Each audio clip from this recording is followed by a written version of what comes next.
ಒಂದ್ ಕಾಲದಲ್ಲಿ ಜಾನಕಿನ ಪ್ರಾಣಕ್ಕಿಂತ ಹೆಚ್ಚಾಗಿ ಪ್ರೀತಿಸಿದವನು ಈಗ ಜಾನಕಿ ಅಂದ್ರೆ ದ್ವೇಷ ಕಾರ್ತಾನೆ. ನಾನ್ ಕೂಡ ಹೇಳೋ ಪ್ರಯತ್ನ ಮಾಡಿದೆ, ಆದ್ರೆ ನನ್ ಮಾತ್ ಕೇಳ್ತಿಲ್ಲ. ಅವನ ಜೊತೆ ಮಾತಾಡಾದ್ಮೇಲೆ ಜಾನಕಿ ಮೇಲಿರೋ ರಾಜು ದ್ವೇಷ ನೋಡಿದ್ಮೇಲೆ ಅರ್ಜೆಂಟಾಗಿ ಜಾನಕಿನ್ ಭೇಟಿ ಮಾಡಿ ಸ್ವಲ್ಪ ಮಾತಾಡೋಣ ಅಂತ ಬಂದೆ. ಅಷ್ಟಕ್ಕೂ ಸ್ವಲ್ಪ ನಿಮ್ ದೊಡ್ಡಮ್ಮನ್ ಕರಿತೀಯಾ? ದೊಡ್ಡಮ್ಮ ಮನೇಲಿಲ್ಲ. ಇಲ್ವಾ? ಅದೇ ನಮ್ ರಾಜಲಕ್ಷ್ಮಿ ವ್ರತ ಮಾಡಿಸ್ಕೊತಿದ್ದಾಳಲ್ವಾ, ಗೊತ್ತು. ಆ ವ್ರತಕ್ಕೆ ನಮ್ ದೊಡ್ಡಪ್ಪನ ಜೊತೆ ಸೇರಿ ನಾನು ಹೋಗ್ಬೇಡ ಅಂತ ಎಷ್ಟು ಹೇಳಿದ್ರು ಕೇಳಿಸ್ಕೊಳ್ದೆ ಹೊರಟೋಗ್ಬಿಟ್ರು. ಏನು, ರಾಜು ಜೊತೆ ಸೇರಿ ಒಟ್ಟಿಗೆ ಹೋದ್ಲಾ?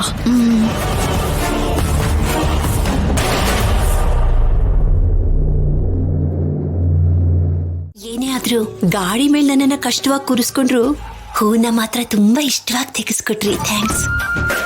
ಯಾರು ಹೇಳಿದ್ರು ಇಷ್ಟಪಟ್ಟು ಕೊಡಿಸ್ದೆ ಅಂತ? ಅಂದ್ರೆ ನೀವ್ ಇದನ್ನ ಇಷ್ಟಪಟ್ಟು ತೆಕ್ಕೊಡ್ಲಿಲ್ವಾ? ಅಷ್ಟಕ್ಕೇನಾ? ಸ್ವಲ್ಪ ನಿಲ್ಸ್ತೀಯಾ? ಏನೇನೋ ಊಹಿಸ್ಕೋಬೇಡ. ನಾವ್ ಹೇಗೆ ಇದ್ರು ಮಗಳ ಮನೆಗೆ ಪದ್ಧತಿಯಿಂದ ಹೋಗ್ಬೇಕು, ಪದ್ಧತಿಯಿಂದ ಕಾಣ್ಬೇಕು ಅಂತ ಈ ಹೂವನ್ ತೆಕ್ಕೊಟ್ಟೆ ಅಷ್ಟೇ. ಹೌದಾ? ಏನೇ ಆದ್ರೂ ಥ್ಯಾಂಕ್ಸ್ ಕಣ್ರಿ.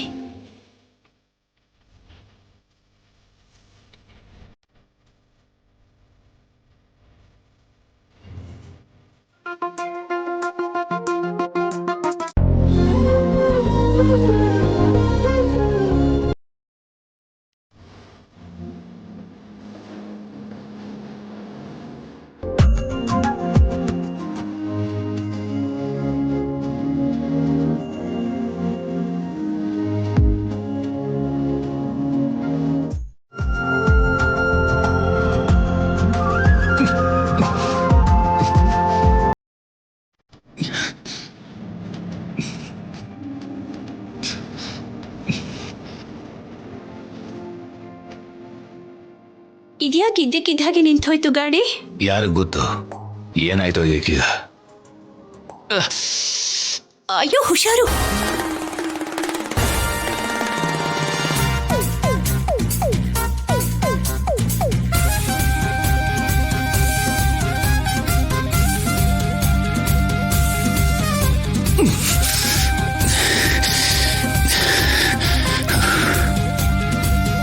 ಇಲ್ಲಿ ಕೇಳು, ನಾನು ಕೂತಿರ್ತೀನಿ, ಹಿಂದೆಯಿಂದ ತಳ್ಳು. ತಳ್ಳಬೇಕಾ? ಸರಿ, ಅರ್ಥ ಆಯ್ತು ಬಿಡಿ. ಈಗೇನ್ ಅರ್ಥ ಆಯ್ತು? ನನ್ ಕೈಯಿಂದ ತಳ್ಳಿಸ್ಕೋಬೇಕು ಅಂತ ತಾನೆ ಈ ಗಾಡಿ ನಿಂತೋಗಿದ್ದು. ನಿನ್ನಿಂದ ತಳ್ಳಿಸ್ಕೋಬೇಕು ಅಂತ ಈ ಗಾಡಿ ಏನಕ್ಕೆ ನಿಂತ್ಕೊಳ್ಳುತ್ತೆ? ಏನೇನೋ ಮಾತಾಡ್ಬೇಡ. ನೀವ್ ಈ ರೀತಿ ನಡ್ಕೊಂಡ್ರೆ ಗಾಡಿ ನಿಂತೋಗ್ದೆ ಇನ್ನೇನಾಗುತ್ತೆ? ಏನ್ ಪಿಸ್ಗುಡ್ತಾ ಇದೀಯಾ? ಏನಿಲ್ಲ. ಸರಿ, ತಳ್ಳೀಗ. ಈಗ ನಾನೇನಾದ್ರೂ ಗಾಡಿನ ತಳ್ಳಿದ್ದೆ ಆದ್ರೆ ತಳ್ಳಿದ ತಕ್ಷಣ ಗಾಡಿ ಸ್ಟಾರ್ಟ್ ಆಗ್ಬಿಡುತ್ತೆ. ಆಮೇಲೆ ಇವ್ರು ನನ್ನನ್ನು ಇಲ್ಲೇ ಬಿಟ್ಟು ಒಬ್ರೇ ಹೊರಟೋಗ್ತಾರೆ. ಏನ್ ಮಾಡ್ಲಿ? ಇಲ್ಲ ಇಲ್ಲ, ಏನಿಲ್ಲ. ನಾನ್ ಯಾಕೆ ಗಾಡಿ ತಳ್ಬೇಕು? ನೀವೇ ಇಳಿದು ತಳ್ಳಿ. ಹಿಡ್ಕೊಂಡ್ರೆ ಸರಿ ಹೋಗಲ್ಲ, ಸ್ಟಾರ್ಟ್ ಮಾಡ್ಬೇಕು. ನನಗೂ ಗೊತ್ತಿದೆ. ಸರಿ, ಜಾಗ ಬಿಡು.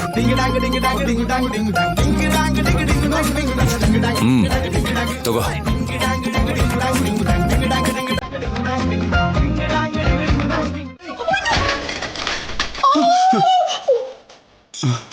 ಅಯ್ಯಯ್ಯೋ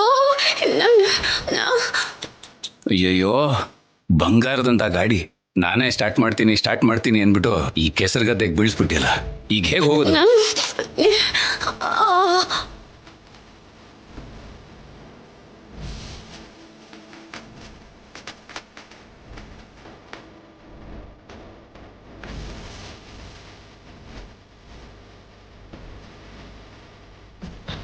ನಮಸ್ಕಾರ ಸರ್. ನೀವೇನ್ ಸರ್ ಇಲ್ಲಿ? ಅಲ್ಲಿ ನೋಡಿ. ಅಯ್ಯೋ, ಗಾಡಿ ಗದ್ದೆ ಒಳಗೆ ಹೋಗ್ಬಿಟ್ಟಿದೆ. ಯಾವ ಕಡೆ ಹೋಗ್ತಾ ಇದ್ರಿ? ಮಗಳ ಮನೇಲಿ ಒಂದು ವ್ರತ ಇತ್ತು. ಟೈಮ್ ಆಗ್ತಿದೆ, ಹೋಗ್ಬೇಕಿತ್ತು ನಾವು. ಹೌದಾ? ಒಂದ್ ಕೆಲ್ಸ ಮಾಡಿ ಯಜಮಾನ್ರೆ, ನಾನ್ ಸೈಕಲ್ ತಗೊಂಡೋಗಿ ಆ ಗಾಡಿನ ನಾನು ಎತ್ಸಿ ತಗೊಂಡ್ ಬರ್ತೀನಿ. ಹೊರಡಿ ಯಜಮಾನ್ರೆ, ಬನ್ನಿ. ನಡಿ.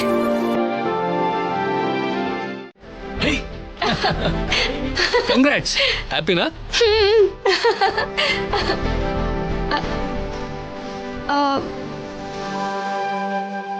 ಏನಾಯ್ತು ರಾಜಿ? ಅವರು ಸಂತೋಷವಾಗಿ ಒಟ್ಟಿಗೆ ಬರ್ತಾ ಇಲ್ಲ. ನನ್ನ ಸಂತೋಷಕ್ಕೋಸ್ಕರ ಬಲವಂತವಾಗಿ ಒಟ್ಟಿಗೆ ಬರ್ತಿದ್ದಾರೆ. ಹೋಗ್ಲಿ ಬಿಡು, ಹೇಗೆ ಆದ್ರೂ ಅವ್ರು ಬರೋದಷ್ಟೇ ಮುಖ್ಯ ಅಲ್ವಾ? ಆದ್ರೆ ನನ್ಗೆ ನಮ್ಮ ಅಪ್ಪ ಅಮ್ಮ ಇಬ್ರು ಮುಂಚಿನ ಹಾಗೆ ಸಂತೋಷವಾಗಿ ಅನ್ಯೋನ್ಯವಾಗಿ ಇದುವರೆಗೂ ಇದ್ದ ಹಾಗೆ ಅವರು ಒಟ್ಟಿಗೆ ಇರ್ಬೇಕು. ಹೌದು, ಹಾಗಾಗ್ಬೇಕು ಅಂದ್ರೆ ಆಗ್ಬೇಕು ಸರ್, ಹಾಗೆ ಆಗ್ಬೇಕು. ನಾವೆಷ್ಟು ಪ್ಲಾನ್ ಮಾಡ್ತೀವೋ, ಎಷ್ಟು ನೋವು ಅನುಭವಿಸ್ತೀವೋ ನನಗೆ ಗೊತ್ತಿಲ್ಲ. ಆದ್ರೆ ಈ ಮನೇಲಿ ಈ ವ್ರತ ಮುಗಿಯೋದ್ರೊಳಗೆ ನಮ್ಮ ಅಪ್ಪ ಅಮ್ಮನ ಕಣ್ಣಲ್ಲಿ ನಾನು ಸಂತೋಷನ ನೋಡ್ಬೇಕು. ಅವರಿಬ್ರು ಮಧ್ಯೆ ಇರೋ ಅಂತ ಅಂತರ ತೊಲಗಿ ಹೋಗ್ಬೇಕು. ಗಲಾಟೆಗಳೆಲ್ಲ ಹೊರಟೋಗ್ಬೇಕು. ನಮ್ಮಪ್ಪ ನಮ್ಮಮ್ಮನ್ನ ಪ್ರೀತಿಯಿಂದ ಕರ್ಕೊಂಡು ಹೋಗಿ ಖುಷಿಯಾಗಿ ಅವ್ರ ಮನೆಗೆ ಕರ್ಕೊಂಡು ಹೋಗ್ಬೇಕು. ಹಾಗಾಗೋದು ಒಳ್ಳೇದೇ. ಆದ್ರೆ ಅವರು ವ್ರತಕ್ಕೆ ಬಂದು ಹೋಗೋಷ್ಟ್ರಲ್ಲೇ ಇದೆಲ್ಲ ಹೋಗ್ಬೇಕಾ? ಹಾ ಏನೋ ಈ 1-2 ಗಂಟೆಲೇನಾ? ಹಾ ರಾಜಿ, ನನ್ಗೇನ್ ಮ್ಯಾಜಿಕ್ ಬರಲ್ಲ. ಈಗಿಂದ ಈಗ್ಲೇ ಅವ್ರನ್ನ ಒಂದ್ ಮಾಡೋದು ಅಂದ್ರೆ ಕಷ್ಟನೇ ಸ್ವಲ್ಪ. ಹೌದಾ? ಹಾ, ಸರಿ ಬಿಡಿ. ವ್ರತ ಆದ್ಮೇಲೆ ನಡೆಯೋ ಕಾರ್ಯಕ್ರಮ ಕೂಡ ಸ್ವಲ್ಪ ಕಷ್ಟನೇ. ಹಾ. ಹಾ ಹಾ ಏ ರಾಜಿ, ಮಧ್ಯದಲ್ಲಿ ಇದೇನ್ ಫಿಟ್ಟಿಂಗು? ಇರುಡು, ಹೀಗೆಲ್ಲ ಮಾತಾಡ್ಬಾರ್ದು ನೀನು. ಆಮೇಲೆ ಈ ವ್ರತ ಆದ್ಮೇಲೆ ತುಂಬಾ ಹೋಪ್ಸ್ ಇಟ್ಕೊಂಡಿದೀನಿ ನಿನ್ ಮೇಲೆ. ಆಹಾ, ಹೌದಾ?